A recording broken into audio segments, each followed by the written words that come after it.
Oke, kita bertemu kembali guys. Kali ini saya mau bercerita mengenai Walai Tanaru Dusun.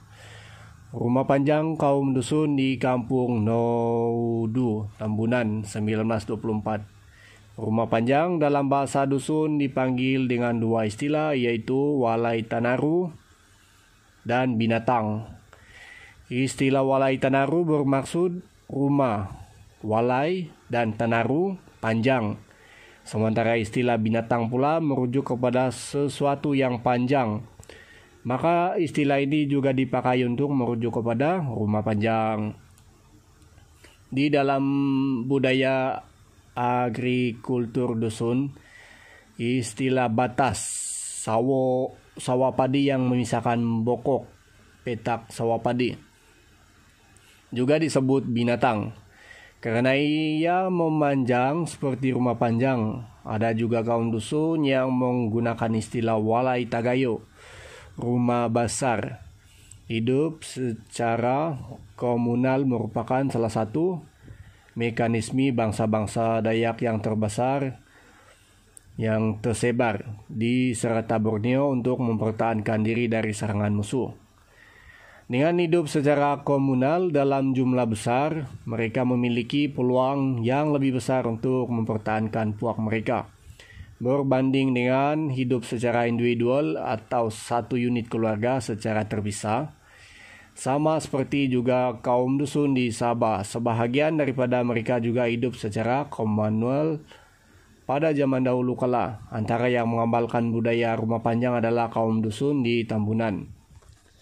Sejak tahun 1880-an, kaum dusun di Tambunan telah terbahagi kepada dua kelompok kubu yang saling melancarkan aktiviti mengayau atau headhunting.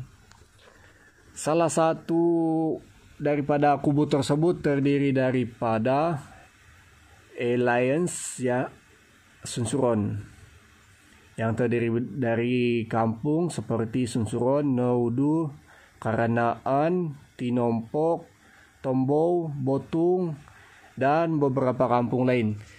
Sunsuron selalunya menjadi pemimpin di antara kampung-kampung tersebut. Kampung-kampung ini akan bekerjasama berperang jikalau musuh menyerang salah satu dari kampung alliance mereka. Oleh karena itulah, hidup secara komunal di dalam suatu rumah panjang sangatlah penting supaya lebih mudah mereka mempertahankan diri dari musuh. Di bahagian bawah rumah panjang ini selalunya dijadikan kandang tempat binatang peliharaan seperti babi atau ayam, karena ada dua tujuan.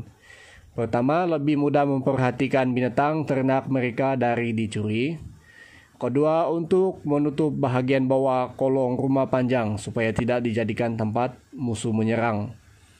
Menurut dari informasi dari nenek moyang, jikalau rumah tidak memiliki kandang di bawah kolong rumah, para penghuni rumah selalunya tidur dengan mengalaskan lantai rumah mereka dengan potongan kayu tebal bagi mengelakkan musuh dari menikam mereka dari bawah kolong dengan tombak.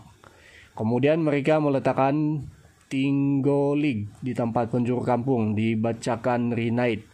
Ia sebagai tinggolig yang membuatkan musuh tidak dapat memasuki kampung tersebut, kecuali jikalau panglima mereka dapat membuka bacaan rinait pada tinggolig tersebut. Kawasan yang memiliki tinggolig menyebabkan musuh tidak dapat melihat kampung tersebut. Yang mereka lihat hanya lautan belantara. Jikalau panglima pasukan memiliki ilmu yang cukup tinggi, dia akan dapat berkomunikasi dengan semangat di tinggolig tersebut dan berusaha untuk meyakinkan semangat tersebut untuk membuka kuasa pada tinggolig tersebut.